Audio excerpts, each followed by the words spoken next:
नमस्कार दोस्तों, स्वागत है आप सबका आपके अपने यूट्यूब चैनल एग्ज़ाम टैबलेट में। दोस्तों, झारखंड में जीएनएम के जो एंट्रेंस एग्जामिनेशन इस साल होने वाले हैं, तो उसके प्रिपरेशन से रिलेटेड यहाँ पे हम लोग केमिस्ट्री के एक इम्पॉर्टेंट चैप्टर एसिड बेस और साल्ट जो है, यानी अम्ल क्षार एवं लवण का जो चैप्टर है, उस चैप्टर के कुछ मोस्ट इम्पॉर्टेंट एमसीक्यू क्वेश्चंस को देखेंगे जो कि आपके एग्ज़ाम में आ सकते हैं। तो चलिए दोस्तों, स्टार्ट करते हैं। अम्ल के संपर्क में आने पर नीला लिटमस किस रंग में बदलता है? What color does blue litmus turn when exposed to an acid?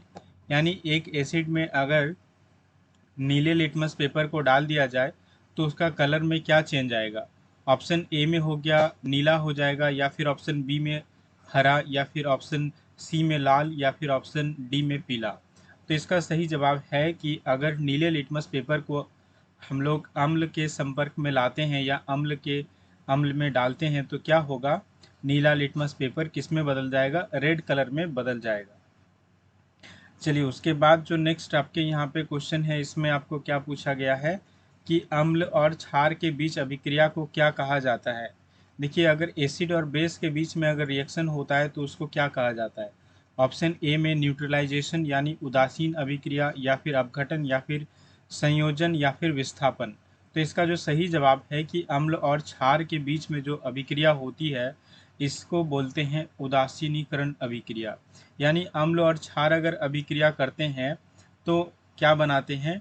ये एक दूसरे के प्रभाव को निष्क्रिय कर देते हैं और लवण बनाते हैं और पानी बनाते हैं, यानी जो आपके साल्ट और वाटर का फॉर्मेशन होता है। तो इस रिएक्शन को हम लोग बोलते हैं उदासीनीकरण अभिक्रिया। तो ऑप्शन ए आपका सही जवाब होगा।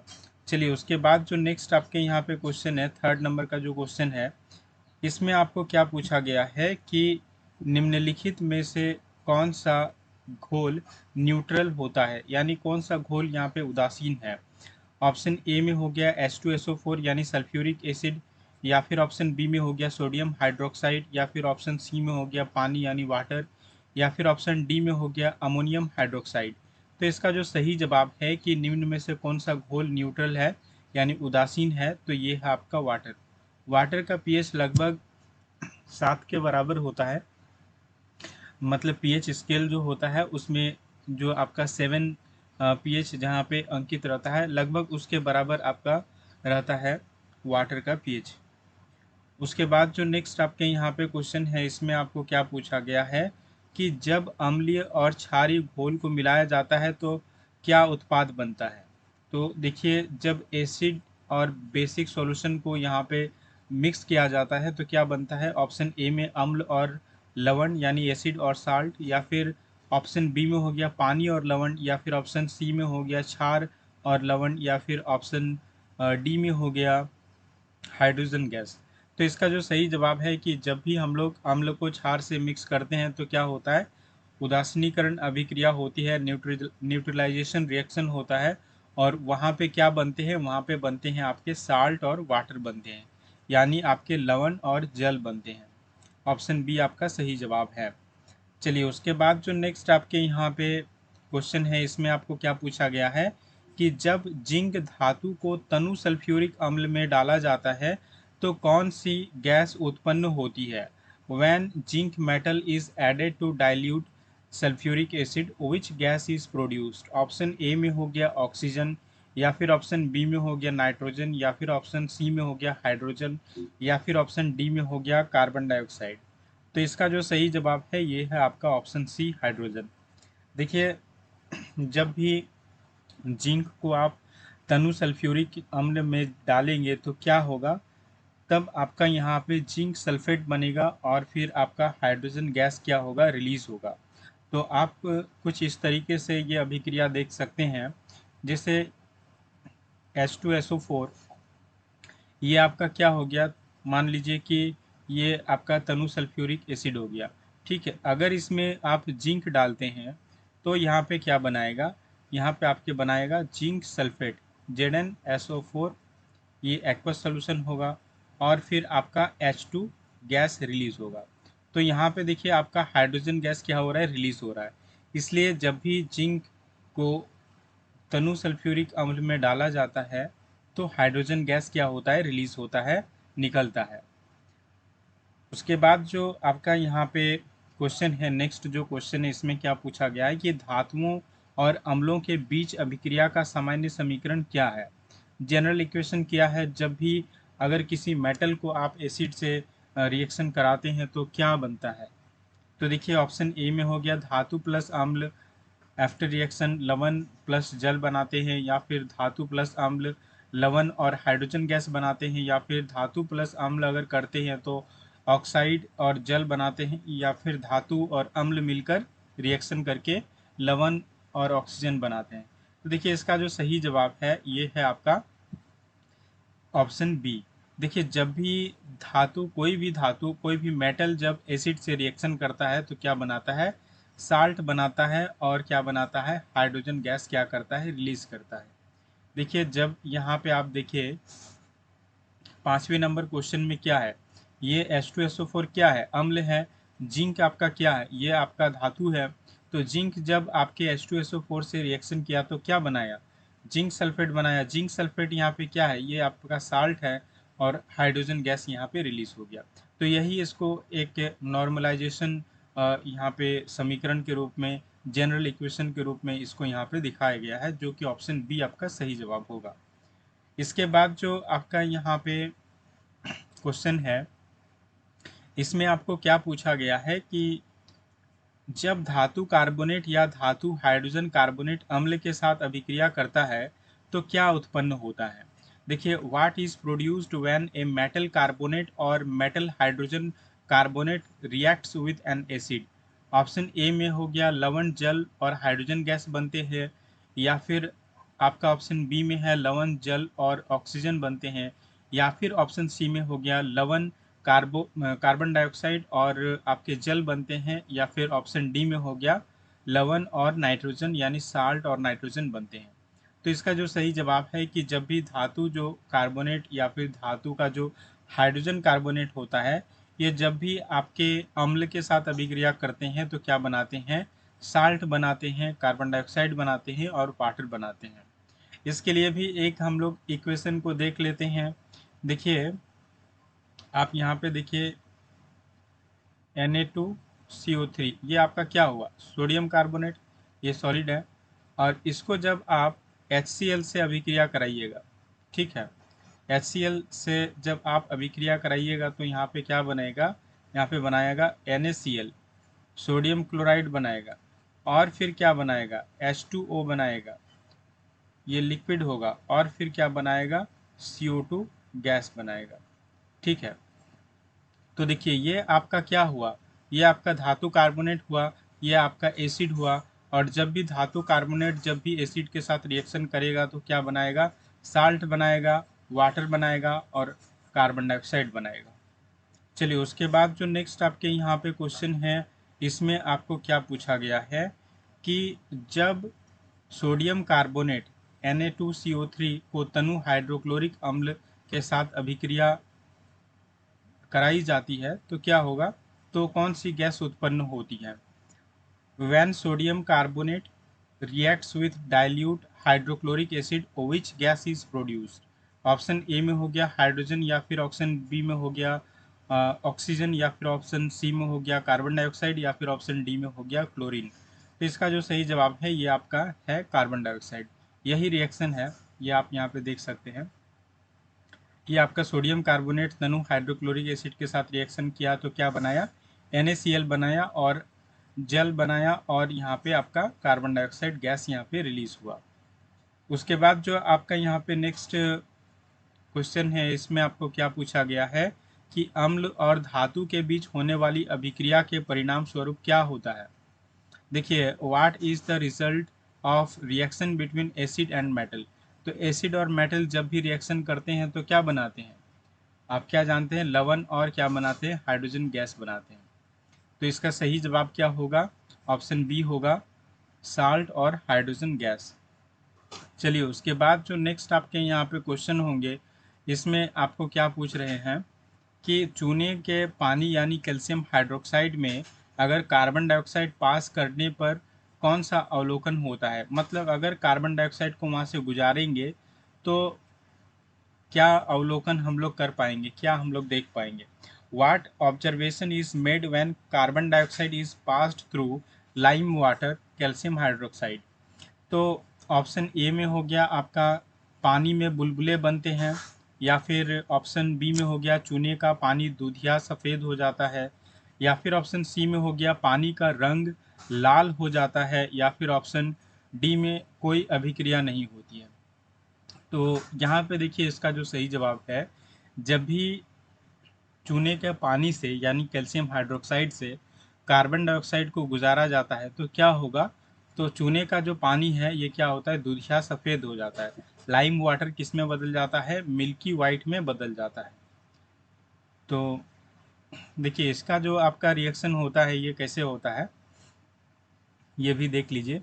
जो आपका देखिए कैल्शियम हाइड्रोक्साइड ये CaOH होल 2, तो ये आपका हो गया कैल्शियम हाइड्रोक्साइड एक्वस सॉल्यूशन है।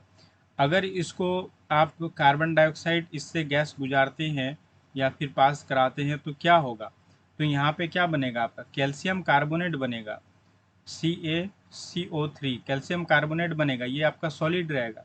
और फिर क्या होगा, H2O यानी लिक्विड बनाएगा। तो यहाँ पे ये रिएक्शन होता है, और इस रिएक्शन के फलस्वरूप क्या होता है, जो आपका चूने का पानी होता है ये मिल्की वाइट हो जाता है। ठीक है, चलिए उसके बाद जो नेक्स्ट आपके यहाँ पे क्वेश्चन है 11th नंबर का, इसमें आपको क्या पूछा गया है कि जब सोडियम हाइड्रोक्साइड NaOH और हाइड्रोक्लोरिक अम्ल यानी HCl की अभिक्रिया होती है तो क्या उत्पाद बनते हैं। When sodium hydroxide NaOH reacts with hydrochloric acid HCl, what are the products formed, तो क्या प्रोडक्ट फॉर्म होते हैं। ऑप्शन ए में हो गया सोडियम क्लोराइड और ऑक्सीजन बनते हैं, या फिर ऑप्शन बी में हो गया सोडियम क्लोराइड और हाइड्रोजन गैस बनते हैं, या फिर ऑप्शन सी में हो गया सोडियम क्लोराइड और जल बनते हैं, या फिर ऑप्शन डी में हो गया सोडियम क्लोराइड और सोडियम ऑक्साइड और जल बनते हैं।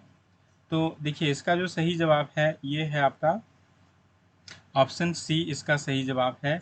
आपका क्या बनता है, सोडियम क्लोराइड और जल बनता है।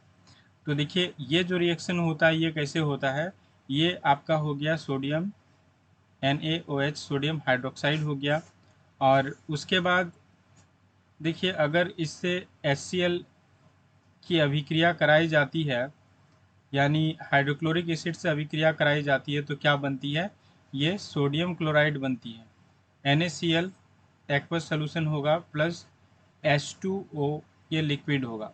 तो देखिए यहाँ पे जब सोडियम हाइड्रोक्साइड HCl यानी हाइड्रोक्लोरिक अम्ल से अभिक्रिया किया तो क्या बनाया, सोडियम क्लोराइड बनाया, और फिर क्या बनाया, जल बनाया। तो यहाँ पे आपका ऑप्शन सी आपका सही जवाब होगा। चलिए उसके बाद जो नेक्स्ट आपके यहाँ पे क्वेश्चन है 12th नंबर का जो आपका क्वेश्चन है, इसमें आपको क्या पूछा गया है कि धात्विक ऑक्साइड और जो आपके अम्ल की अभिक्रिया का सामान्य समीकरण क्या होता है। तो यहाँ पे जनरल इक्वेशन पूछ रहा है, किसका पूछ रहा है, मेटेलिक ऑक्साइड और एसिड का। तो मेटेलिक ऑक्साइड और जब भी एसिड रिएक्शन करते हैं तो क्या बनाते हैं, तो ये क्या बनाते हैं, ये लवण और जल बनाते हैं। तो यहाँ पे देखिए धात्विक ऑक्साइड जब भी अम्ल के साथ अभिक्रिया करेगा ये लवण बनाएगा और जल बनाएगा। ऑप्शन ए आपका यहाँ पे सही जवाब है। चलिए उसके बाद जो नेक्स्ट आपके यहाँ पे क्वेश्चन है, इसमें आपको क्या पूछा गया है कि कॉपर ऑक्साइड जो होते हैं ये अगर तनु हाइड्रोक्लोरिक अम्ल की अभिक्रिया के बाद घोल का रंग क्या होता है। कॉपर ऑक्साइड और तनु हाइड्रोक्लोरिक अम्ल की अभिक्रिया के बाद घोल का रंग क्या होता है। देखिए कॉपर ऑक्साइड को अगर आप तनु हाइड्रोक्लोरिक अम्ल के साथ अभिक्रिया करा देते हैं तो इसका जो कलर होता है ये अभिक्रिया के बाद कौन से कलर में बदल जाता है। तो इसका जो सही जवाब होगा ये है आपका नीला और हरा, यानी ब्लू ग्रीन में यह चेंज हो जाता है। देखिए जब आपके कॉपर ऑक्साइड और जब जो कॉपर ऑक्साइड है CU कॉपर ऑक्साइड जो है CuO यानी कॉपर ऑक्साइड जो है ये जब HCl से रिएक्शन करता है तब क्या बनाता है, प्रतिक्रिया जब भी करता है तो ये बनाता है आपका CuCl2, ये बनाता है कॉपर टू क्लोराइड। तो देखिए ये जो आपके हैं, ये आपका कॉपर क्लोराइड जो बनाता है, इसका जो घोल होता है ये किस तरह का होता है, किस रंग का होता है? ये नीला हरा रंग का होता है, ब्लू ग्रीन कलर का होता है। चलिए उसके बाद जो नेक्स्ट आपके यहाँ पे नेक्स्ट क्वेश्चन है 15th नंबर का। इसमें आपको क्या पूछा गया है कि कौन सी गैस कैल्शियम हाइड्रोक्साइड यानी चूने के पानी के साथ अभिक्रिया करके उसे दूधिया बना देता है? तो अभी हम लोगों ने देखा प्रीवियस क्वेश्चन में कि ये कार्बन डाइऑक्साइड होता है, जो कि कैल्शियम हाइड्रोक्साइड के यानी चूने के पानी को क्या करता है, दूधिया कलर में चेंज कर देता है। चलिए उसके बाद जो नेक्स्ट आपके यहाँ पे क्वेश्चन है कि जब अम्ल जल में घुलता है, वाटर में घुलता है, तो किस आयन का उत्पादन करता है? डिसॉल्व होने के बाद वाटर में एसिड कौन से आयन को यहाँ पे रिलीज करता है? तो यहाँ पे आपका जो सही जवाब है ऑप्शन ए में दिया हुआ है Na+ या फिर OH- या फिर H+ या फिर कार्बोनेट आयन। तो इसका जो सही जवाब है ये है आपका H+ आयन। जब भी अम्ल को आप जल में घोलेंगे तो क्या होगा, H+ आयन क्या करेगा, रिलीज करेगा। चलिए उसके बाद जो नेक्स्ट आपके यहाँ पे क्वेश्चन है, इसमें आपको क्या पूछा गया है कि कौन सा आयन सभी क्षारों में पाया जाता है? तो देखिए आप जानते हैं कि अम्ल को जब जल में घोला जाता है तो H+ आयन रिलीज होता है। तो ऑप्शन ए में हो गया आपका H+ या फिर OH- यानी हाइड्रोक्साइड या फिर Na+ या फिर Cl-। तो सभी क्षार में क्या पाया जाता है, OH- पाया जाता है, हाइड्रोक्साइड आयन पाया जाता है।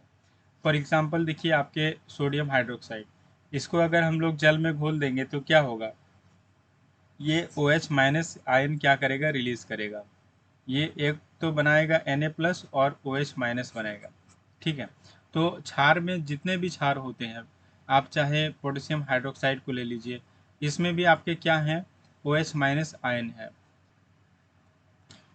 उसके बाद जो आपके यहाँ पे क्वेश्चन है, इसमें क्या पूछा गया है कि पीएच स्केल का उपयोग किसके लिए किया जाता है? तो देखिए पीएच स्केल का उपयोग किसके लिए किया जाता है? ऑप्शन ए में आपके क्या है, अम्ल और क्षार की ताकत यानी क्षमता मापने के लिए, या फिर ऑप्शन बी में हो गया तापमान मापने के लिए, या फिर ऑप्शन सी में हो गया दबाव मापने के लिए, या फिर ऑप्शन डी में हो गया पदार्थ की द्रव्यमान मापने के लिए। तो इसका जो सही जवाब है, पीएच स्केल में हम लोग क्या मापते हैं, to measure the strength of acids and base. तो पीएच स्केल जनरली क्या करता है, एसिड और बेस का जो स्ट्रेंथ होता है, क्षमता होती है, उसको हम लोग मापते हैं।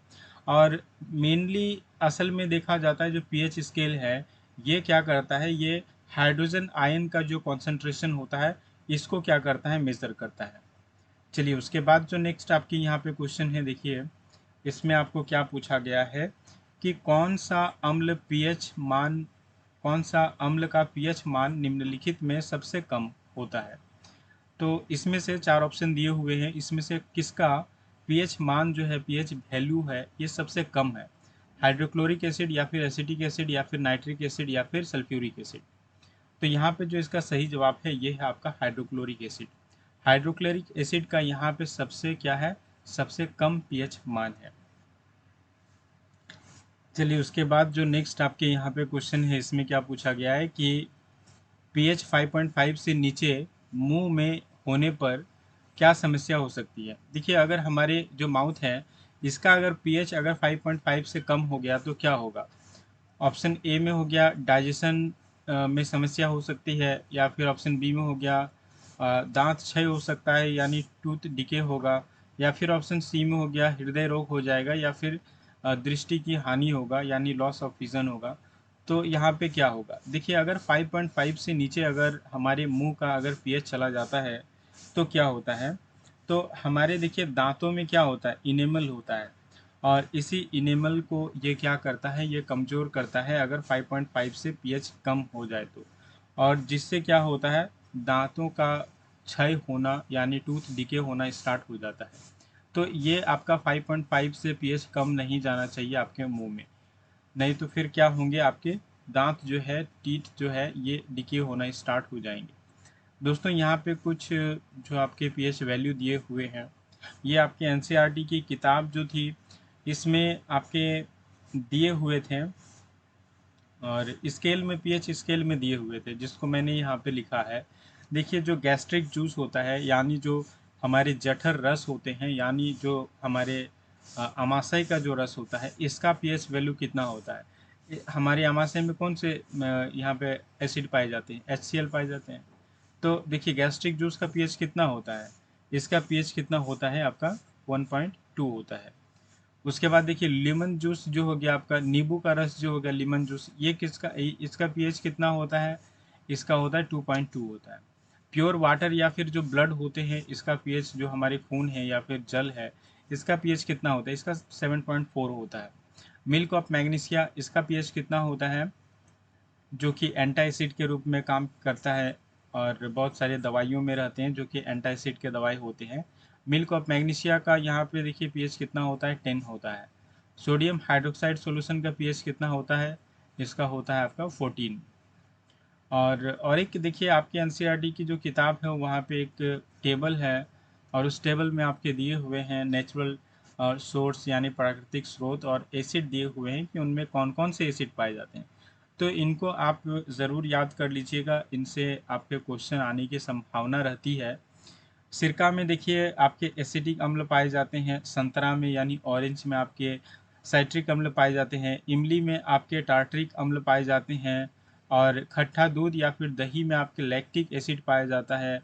नींबू में आपके साइट्रिक अम्ल पाए जाते हैं, टमाटर में आपके ऑक्सलिक अम्ल पाए जाते हैं, चींटी का जो डंक होता है इसमें मैथेनोइक अम्ल पाया जाता है, और जो नेटल का डंक होता है, देखिए नेटल एक पौधा है, ठीक है, तो इस नेटल का जो स्टिंग होता है, डंक होता है, इसमें कौन से आपके एसिड पाए जाते हैं, इसमें भी आपके मैथेनोइक अम्ल पाए जाते हैं।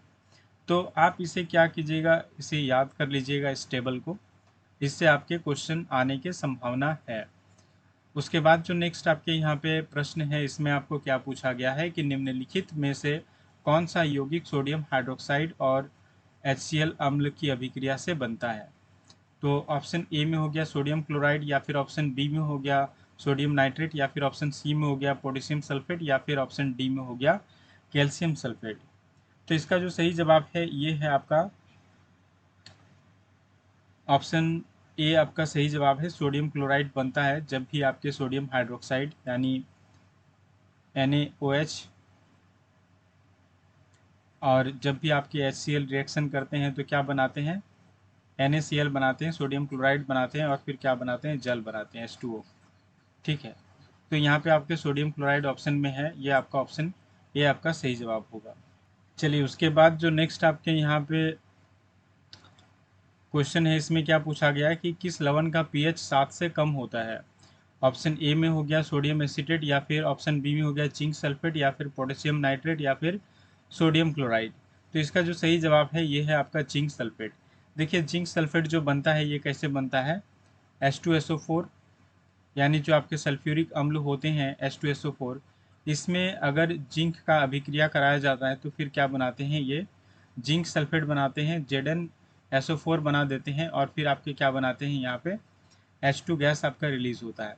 तो ये जो आपका सल्फेट बनाते हैं, इस सल्फेट का जो पीएच होता है ये कितना होता है, ये आपका 7 से क्या होता है, थोड़ा कम होता है।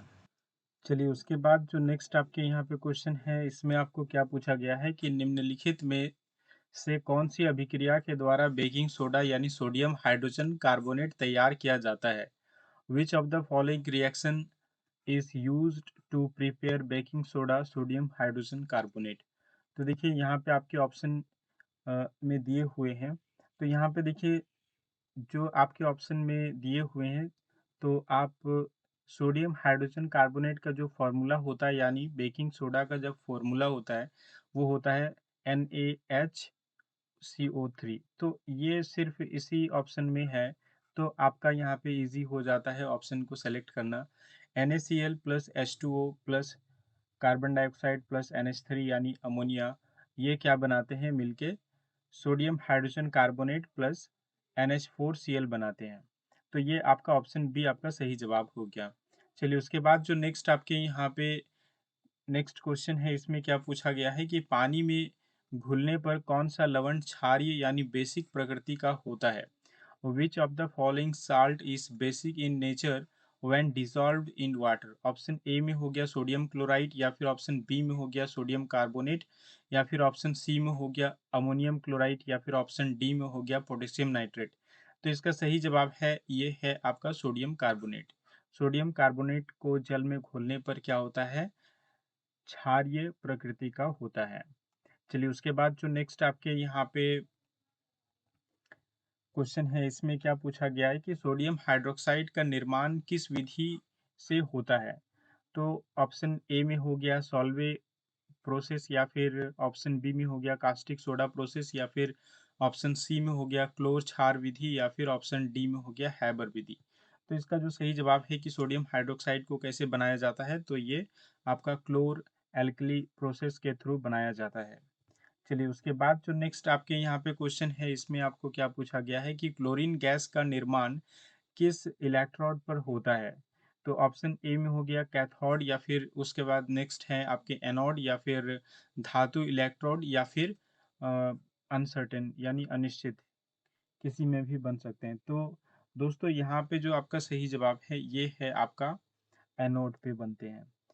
ऑप्शन यहाँ पे जो 2 नंबर पे है ये एनोड आपका सही जवाब है। क्लोरीन गैस जो बनता है ये आपके क्लोर एल्कली प्रक्रिया में बनता है, और जिस पे एनोड पे क्या होते हैं, क्लोरीन गैस रिलीज होते हैं, जबकि कैथोड पे जो होते हैं वो हाइड्रोजन गैस रिलीज होते हैं। चलिए उसके बाद जो नेक्स्ट आपके यहाँ पे क्वेश्चन है कि क्लोरीन गैस का किस रासायनिक यौगिक में प्रयोग किया जाता है। तो ऑप्शन ए में हो गया आपका देखिए सोडियम क्लोराइड, या फिर दूसरे नंबर ऑप्शन पे हो गया आपका कैल्शियम हाइड्रोक्साइड, या फिर तीसरे नंबर ऑप्शन में है आपका कैल्शियम ऑक्सीक्लोराइड यानी CaOCl2, या फिर ऑप्शन नंबर 4 में है आपका H2O। तो दोस्तों इसका जो सही जवाब है ये है आपका कैल्शियम ऑक्सीक्लोराइड जो है आपका CaOCl2। इसमें इस ये देखिए ये जो फॉर्मूला है ये आपका ब्लीचिंग पाउडर का है, और क्लोरीन गैस का जो यूज़ होता है ये जो आपके कैल्शियम हाइड्रोक्साइड होते हैं उसमें प्रतिक्रिया करा के, क्लोरीन गैस की प्रतिक्रिया करा के, रिएक्शन करा के आपको क्या बनाते हैं, ब्लीचिंग पाउडर बनाया जाता है। तो ये आपका ऑप्शन नंबर 3 पे जो है कैल्शियम ऑक्सीक्लोराइड ये आपका सही जवाब होगा। चलिए उसके बाद जो नेक्स्ट आपके यहाँ पे क्वेश्चन है कि ब्लीचिंग पाउडर जो है इसका मुख्य उपयोग क्या है। तो कपड़ों का रंगना, या फिर औषधि बनाने में, या फिर कपड़े और लकड़ी की ब्लीच करने में, या फिर ऑप्शन फोर्थ में दिया हुआ है ऊर्जा उत्पादन में। तो इसका सही जवाब जो है कपड़े और लकड़ी का ब्लीचिंग में इसका यूज़ किया जाता है ब्लीचिंग पाउडर को। उसके बाद जो नेक्स्ट आपके हैं देखिए क्लोर एल्कली जो प्रोसेस होता है, क्लोर क्षार प्रक्रिया, इसके दौरान जो उत्पन्न होने वाले उत्पाद कौन कौन से हैं। तो देखिए पहले नंबर पे है आपका NaCl H2 और Cl2 यानी सोडियम क्लोराइड और H2 गैस और Cl2 गैस, या फिर दूसरे नेक्स्ट ऑप्शन पे है आपके सोडियम हाइड्रोक्साइड, क्लोरीन गैस और हाइड्रोजन गैस, या फिर उसके बाद नेक्स्ट में है आपके सोडियम हाइड्रोक्साइड H2O और ऑक्सीजन, या फिर आपके नेक्स्ट हैं NaCl कैल्शियम ऑक्सीक्लोराइड, या फिर H2 गैस। तो इसका जो सही जवाब है ये है आपका सोडियम हाइड्रोक्साइड, क्लोरीन गैस और हाइड्रोजन गैस क्या होते हैं, रिलीज होते हैं कहाँ पे, तो ये आपके क्लोर एल्कली जो प्रक्रिया होती है, क्लोर क्षार प्रक्रिया, इसमें। उसके बाद जो नेक्स्ट आपके यहाँ पे क्वेश्चन है, इसमें क्या पूछा गया है कि बेकिंग सोडा का रासायनिक नाम क्या है। देखिए आपका जो बेकिंग सोडा है इसका फॉर्मूला क्या होता है, सोडियम हाइड्रोजन कार्बोनेट। तो इसका यहाँ पे देखिए रासायनिक नाम क्या हो जाएगा, सोडियम हाइड्रोजन कार्बोनेट। तो ये आपका ऑप्शन 2 यहाँ पे सही जवाब है। चलिए उसके बाद जो नेक्स्ट आपके हैं कि बेकिंग सोडा का किस उद्देश्य से उपयोग किया जाता है। ऑप्शन ए में हो गया, एक नंबर ऑप्शन में हो गया ऊर्जा उत्पन्न करने के लिए, टू जनरेट एनर्जी, या फिर एंटी एसिड के रूप में, या फिर जल शोधन के रूप में, या फिर रसायन बनाने के लिए। तो इसका जो सही जवाब है ये है आपका एंटी एसिड के रूप में बेकिंग सोडा का क्या होता है, यूज होता है। चलिए उसके बाद जो नेक्स्ट आपके यहाँ पे क्वेश्चन है ये है आपका वॉशिंग सोडा का रासायनिक सूत्र क्या होता है। तो देखिए वॉशिंग सोडा का जो आपका फॉर्मूला होता है ये क्या होता है, ये होता है सोडियम कार्बोनेट। तो देखिए सोडियम कार्बोनेट किस में है आपका, ये आपका है आपका ऑप्शन नंबर 2 में Na2CO3 इंटू 10H2। देखिए जो आपके वॉशिंग सोडा होते हैं, धावन सोडा जिसको बोलते हैं, आपका वॉशिंग सोडा में क्या होता है, इसमें 10 अणु होते हैं जल के। ये जो पॉइंट देखिए यहाँ पे 10H2O लिखा हुआ है, तो ये इंटू होता है असल में, इंटू पढ़ते हैं इसको। तो Na2CO3 ये तो आपका हो गया सोडियम कार्बोनेट, और इसमें क्या है, इसमें आपके 10 क्या हैं, जल के अणु हैं। तो अगर आपके एग्जाम में कभी पूछा गया कि जो वॉशिंग सोडा होता है उसमें कितने जल के अणु पाए जाते हैं, तो आपको ऑप्शन 10 आपको सेलेक्ट करना है। चलिए उसके बाद जो नेक्स्ट आपके यहाँ पे क्वेश्चन है, इसमें पूछा गया है कि वॉशिंग सोडा का प्रमुख उपयोग क्या है। तो देखिए वॉशिंग सोडा का प्रमुख उपयोग क्या है, ऑप्शन में यहाँ पे देखिए आपके पहले नंबर ऑप्शन में है खाद्य उत्पादन में, या फिर कांच, साबुन और कागज के उद्योग में, या फिर इलेक्ट्रॉनिक्स में, या फिर धातु बनाने में। तो देखिए जो वॉशिंग सोडा होता है इसका उपयोग कहाँ किया जाता है, ये आपके कांच, साबुन और कागज उद्योग में किया जाता है, ग्लास, सॉप और पेपर इंडस्ट्रीज में। चलिए उसके बाद जो नेक्स्ट आपके यहाँ पे क्वेश्चन है, इसमें क्या पूछा गया है कि प्लास्टर ऑफ पेरिस जो है किस रासायनिक यौगिक से प्राप्त होता है। तो देखिए प्लास्टर ऑफ पेरिस का फॉर्मूला क्या होता है। प्लास्टर ऑफ पेरिस का जो फॉर्मूला होता है, ये होता है आपका CaSO4 इंटू हाफ H2O। इसको क्या पढ़ा जाता है, कैल्शियम सल्फेट हेमीहाइड्रेट। तो देखिए यहाँ पे आपके ऑप्शन में है कि प्लास्टर ऑफ पेरिस किस यौगिक से प्राप्त किया जाता है, यानी जो ये CaSO4 हाफ H2O है, इसको किससे प्राप्त करते हैं। तो एक ऑप्शन में हो गया आपका कैल्शियम कार्बोनेट या फिर कैल्शियम सल्फेट हेमीहाइड्रेट, ये तो खुद ही प्लास्टर ऑफ पेरिस है। और उसके बाद थर्ड ऑप्शन में क्या है आपके, कैल्शियम क्लोराइड या फिर कैल्शियम सल्फेट। तो इसका जो सही जवाब होगा ये होगा आपका कैल्शियम सल्फेट। देखिए जब जिप्सम को गर्म किया जाता है, जिप्सम का फॉर्मूला क्या होता है, जिप्सम का फॉर्मूला होता है CaSO4 इंटू 2H2O। ये आपका जिप्सम का फॉर्मूला होता है।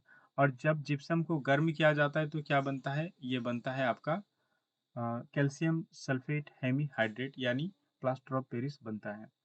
चलिए उसके बाद जो नेक्स्ट आपके यहाँ पे नेक्स्ट जो क्वेश्चन है, इसमें क्या है कि प्लास्टर ऑफ पेरिस का उपयोग किसके लिए किया जाता है। एक तो है एज ए रॉ मटेरियल, या फिर फ्रैक्चर बोन्स को ठीक करने के लिए, या फिर कलरिंग के लिए यानी रंगाई के लिए, या फिर ऑप्शन फोर्थ में हो गया खाद्य उत्पादन में। तो इसका जो सही जवाब है, प्लास्टर ऑफ पेरिस का यूज़ कहाँ पे किया जाता है, फ्रैक्चर जो हड्डियाँ होती हैं उनको ठीक करने के लिए।